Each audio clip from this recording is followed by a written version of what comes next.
Halo guys, kami dari kelompok 5A, mata kuliah Ilmu Kealaman Dasar.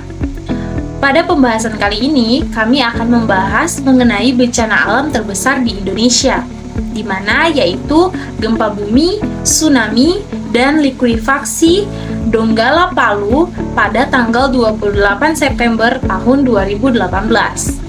Peristiwa ini tidak hanya menimbulkan kerusakan besar, tetapi juga menjadi contoh nyata bagaimana ilmu kebumian dan ilmu antariksa saling berkaitan dalam memahami bencana alam. Tetapi juga menjadi contoh nyata bagaimana ilmu kebumian dan ilmu antariksa saling berkaitan dalam memahami bencana alam. Melalui video ini, kami akan menjelaskan penyebab terjadinya gempa, bagaimana tsunami dan likuifaksi bisa terjadi, serta bagaimana teknologi antariksa membantu dalam pemantauan dan mitigasi bencana. Baik, di sini saya akan menjelaskan sedikit mengenai gempa bumi yang pernah terjadi di Pulau Sulawesi, tepatnya di Palu pada 28 September 2018 lalu. Jadi, gempa bumi terjadi akibat aktivitas sesar Palu Koro, yaitu patahan aktif yang membelah Pulau Sulawesi. Dalam ilmu kebumian, gempa bumi terjadi karena adanya pergerakan lempeng tektonik yang menyimpan energi, kemudian dilepaskan secara tiba-tiba. Pada 28 September 2018 terjadi gempa dengan kekuatan 7,5 magnitudo yang menyebabkan pergeseran tanah secara horizontal atau slip fault. Pergerakan ini sangat cepat dan menghasilkan energi besar yang merusak bangunan serta memicu bencana lanjutan. Gempa tersebut kemudian memicu tsunami di Teluk Palu. Tsunami terjadi karena adanya gangguan pada dasar laut yang menyebabkan air laut naik dan bergerak menuju daratan. Selain itu, terjadi fenomena unik dan berbahaya yaitu likuifaksi. Likuifaksi adalah kondisi di mana tanah yang jenuh air kehilangan kekuatannya dan berubah seperti cairan akibat getaran gempa. Di daerah seperti Petobo dan Balaroa, tanah seolah mengalir menghancurkan infrastruktur secara masif.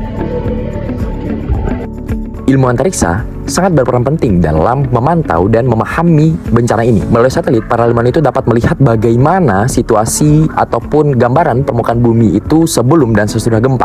Teknologi seperti GPS atau penginderaan jarak jauh atau biasa disebut dengan remote sensing itu digunakan untuk memantau atau mendeteksi pergerakan lempeng dan deformasi tanah. Selain itu, data dari satelit membantu kita. Yang pertama, sudah sangat jelas bahwa memetakan daerah terdampak. Sudah sangat jelas ketika ada satelit, kita bagi manusia dapat terbantu untuk memetakan daerah terdampak tersebut.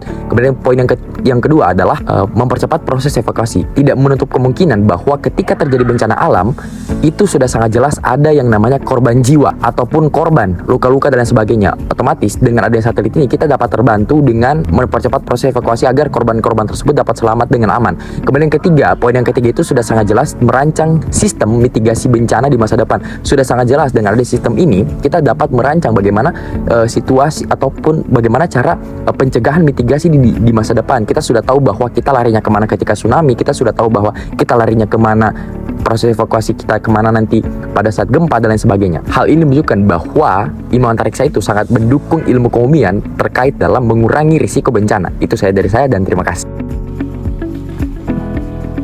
Pada akhirnya kami dari kelompok 5 menyimpulkan bahwa sebenarnya bencana alam yang terjadi pada Palu Donggala di tahun 2018 merupakan pelajaran penting buat kita semua. Karena di mana bencana alam itu merupakan suatu proses alam yang sangat kompleks adanya. Gempa bumi, tsunami, dan likuifaksi yang terjadi pada saat itu semua merupakan dinamika bumi yang sebenarnya dapat kita pelajari di ilmu kebumian dan dapat dipantau secara langsung di ilmu antariksa. Oleh karena itu, penting bagi kita untuk memahami risiko bencananya, meningkatkan kesiapsiagaannya kita, serta memanfaatkan teknologi untuk mitigasi. Semoga peristiwa ini menjadi pembelajaran penting buat kita semua dan dapat kita lakukan pencegahan di masa-masa yang akan datang. Terima kasih.